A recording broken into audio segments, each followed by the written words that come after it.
umriin isii irraa dhume achi keessa jira. Umriin isii as keessa dhumatu wayya mana hidhaatanii deemnee umriin dhumuu irra jette ijoolleen. Wayita ijoolleen akkana jettu mee harka keessan akkana qabaa jedheen. Yoo dooniin kun doonii hamtuu ta'e yaa Rabbi nurraa qabe. Qaba achitti achufirraa qaba. Yoo ka khayrii ta'e tan taphatti akka Rabbi nu biraan ga'u du'aa godhaadhe.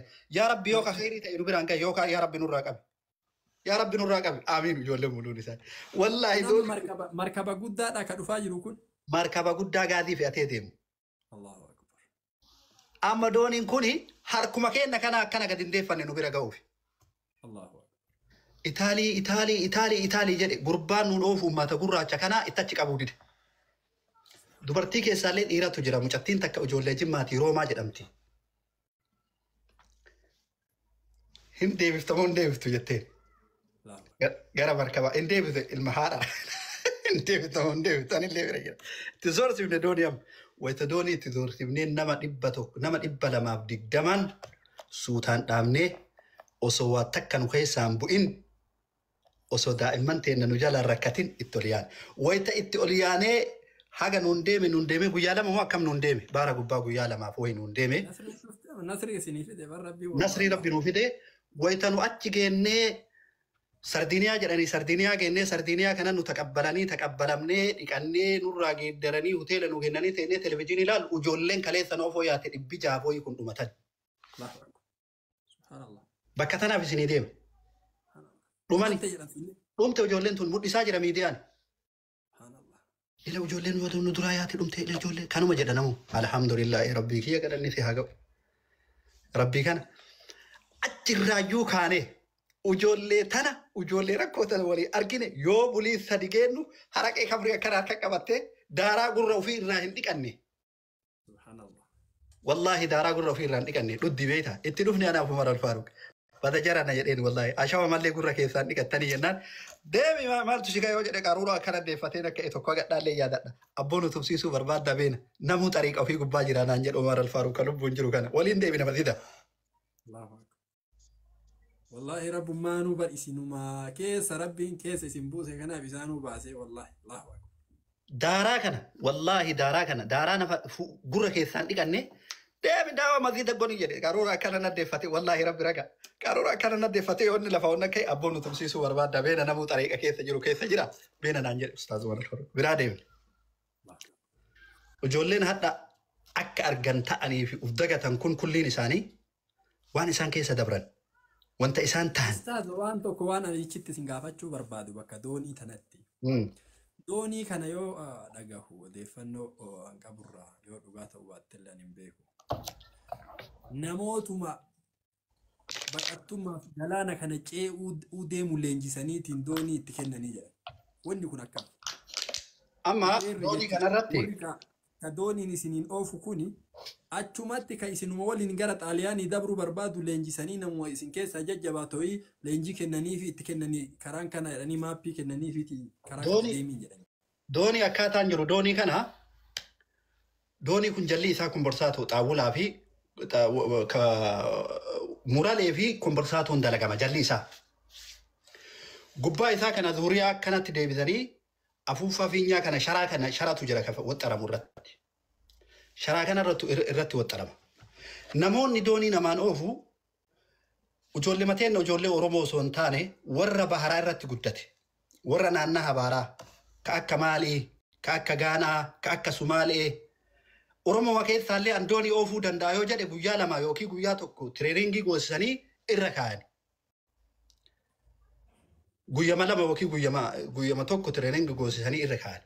An oofuu danda'an jedhee anummaan qaasim oofuu danda'a doonii tana jedhee yoo itti bahee jarri waan na dhooggataniif hin qaban. Nama kana fixaa, nama kana dhumataa, nama kana tunamaa boru itti gaafatummaa qabna ni haa'ii yawwaa takka wanni akkas jedhu hin jiru. Akkuma naannayaatiif malee wanni kaapiteena gahaa fuudhanii nama kana ceesisuu danda'u jedhani. Kanaayyuu bara wayita doonii isaanii arge kunummaanuu gallakkisee garagaluu baatee lubbuu ofiitu didee keessa gaddeebee hawaasa keessa ta'a. Maaliidhaaf jennaan yoo qabame rakkoo guddaa. Innummaan kunu situ fuudhee fideedha. Kanaaf jecha waa baay'eetu jira. Ani wanni guddaan nama kenna wallahi wanni guddaa yeroo baay'ee taa'ee tafakkuru saharatu taraaf liibiyaa baharatu taraa keessatti yoo deemine wallahi namni saharaa liibiyaa qammase namni saharaa liibiyaa keessatti hin xiqqaatin namni saharaa san keessa taree ammallee yoo dachee akkasii san argu lafannaan mara waan hin beekani waan hagattii tanaa waan haga qubni kiyya akkan ossiqe kana waan bulee jedhamu waan takka hin argine guyyaa 8 keessa deeme anu fi kiyya waan incaagirree waan lafaa margu jechuudha. Incaagirree biyya keenyaan beeytaami ka'oodaan haratan wallahi waan akkas osoo maal guyyaa 8 guyyaa 12 irra deemne saaraa san keessa guyyaa 12 ka makiinaa akka xayyaaraatti bararu kana akka xayyaaraatti jarri ashiisha kana harkiftee akka xayyaaraatti barariftu kana waan haga kanaa waan lafaa margu waan gurraacha jinan argine waan haga quba kiyya akkan ol qabe tanaa waan gurraacha waan jedhu kana keessa sirbiin kun akkan dhaabatee achuma gubbattuu lafti siin marti achuma gubbattuu lafa tanatu meedaa kana laaltee gaaran argitu mukan argitu waan takkan argitu ijjitu waa si dhaqqabdu mataan si buwaafata yoo laaltee waan dhaqqabne waan hin dhaqqabne tokko yoo laaltu bar ni hay ijjituun si laaltee sin dhaqqabdu lafa si mara achi keessatti bar bishaan dhugduun jiru wanni nyaattuun jiru wanni hundi si hadhaa wannummaan hundi jiruu san keessatti wallahi jiruu san keessa taree namni rabbii ofii yoo dagate. Ama duuba ustaaza osoo waan rakkoo namni keessa dabru san tokkoon illee akkasitti faanaa deemanii viidiyoo guutuullee waraabanii itti garsiisanii. Dhaloonni ammaa kun waan akkasin dhagahu wanna takka cufa gurri isaa waan akkanaa kanarra. Anillee dhaqeetuma du'ee arga malee galaanaan nyaatamee arga malee hidhamee arga malee tumamee arga malee sin dhagahu. Wanni jiru amma tummarruu afaanuu jijjiiratteeti duri kalee nama keessaa baasanii maarree nama keessaa baasan jedhan. Amma ilmumaatti dhalteeti madidee si biraa bahe yookiin ooluma ka'ee gaaf fedhe bahe Liibiyaa qabanii miiliyoona ganaas kennaa jedhanii. Bakka maraa kunoo miidiyaa gubbatti namni nu argu tanuma nutti himate. Tanaaf dhaamsa maal qabdan isimee namoota ilmaan isaa biyyarraa baatee yookiin mari'ateetu ergee yookiin jalaayyuu badee deemee amma Liibiyaa qabanii akkana godhanii horii akkana miiliyoona ganaa 800,700 gaafatanii jedhamu kana maal dhaamtamee kana isin ka'u fi barakallahu fiik ana kanam tokkootitti saharaa fi baarallee sodaadhee fi nama kennaa dhaamsan dhaamu saharaa fi baarallee sodaadhee nama kennaan karaa kanan dhufinaa hin jedhu wanni an sodaadhuu fi bineensa afaan beeku ka osoo afaan si beeku ka osoo akka kan keetitti nama ati jettuun si nyaatu si sodaadha Liibiyaan maqatu nama malee namaa miti bineensa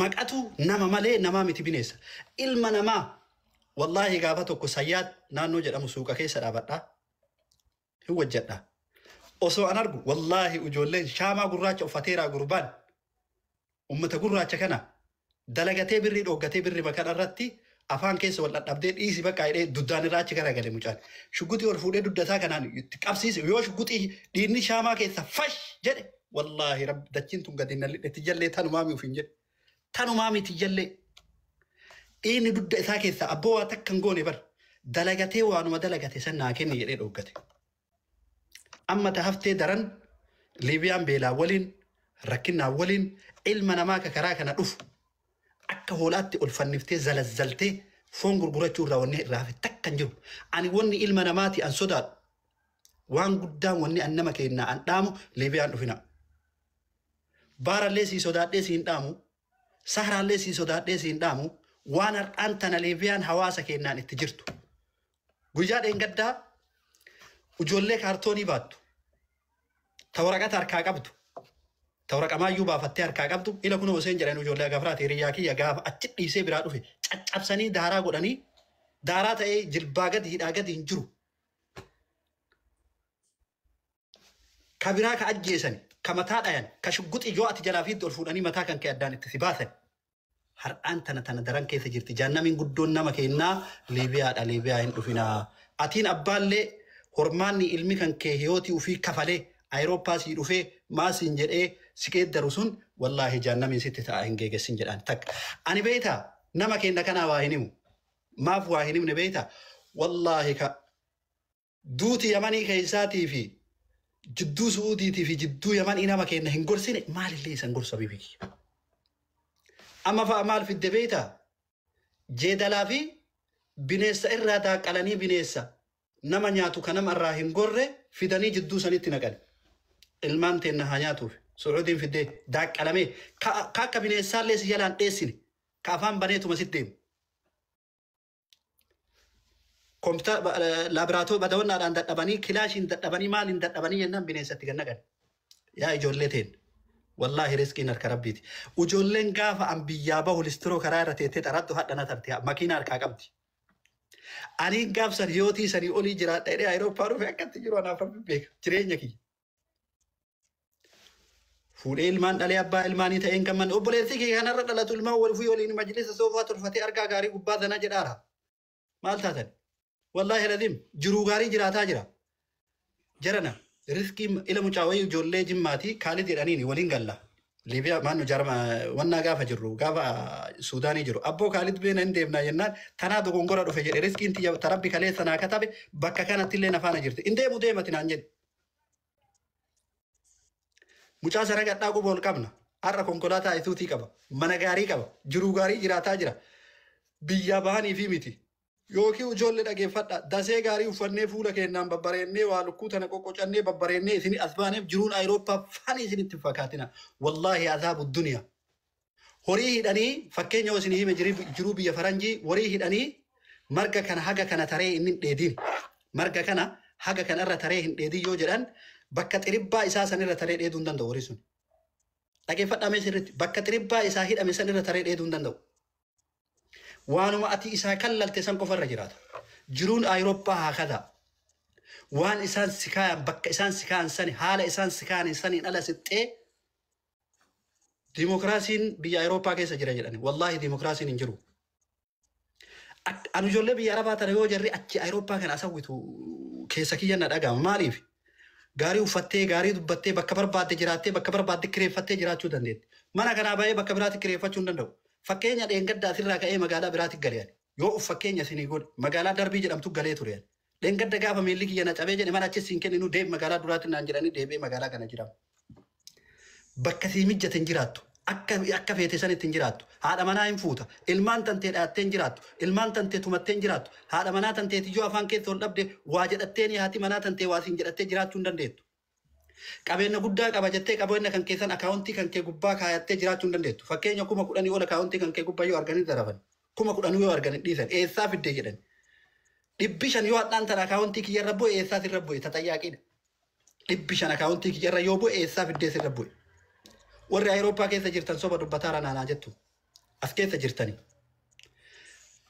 Biyya Arabaa keessatti akaawuntii kan kee irratti haga barbaaddee yoo buufte maa buufte siin hin jedhan. Biyya kan kee keessatti waan barbaaddee uffatte maa uffatte siin jedhan. Eessaa fidde siin hin jedhan. Akka barbaaddee yoo jiraatte. Jiruu hidhaa tana hawwaa ilmi namaa. Isaanuu hidhaadha. Gaafa tokko baabura yaabbachuuf obboroo bahe. Subii hidha lafti. Wayita bahee jedhu wannummaan dhaabatee baabura eeggatu kun kulliin isaa sigaaraa harkisa. Wanni dhaabate kun lafti obboroo. Baaburriin ture. Sigaaraa harkisaa in dhaabadhee laale garana laale. Bunjedha kanarra laale. Bunjedha keessa deemee laale. Afaanii tunneessa sigaaraan kun. Dhaabadhee of tafakkure. Ana tokkocha malee namni biraa keessa hin jiru ka sigaaraa afaan hin qabne. Yaa Rabbii kiyya jedhe. Duraan dursitee si islaamummaa naa kennite galanni si haa ga'u. Lammeessaa gaafii si gaafadhe. Ummatuma kana maa akkana sigaaraa harkisiiftee jedhee gaafadhe.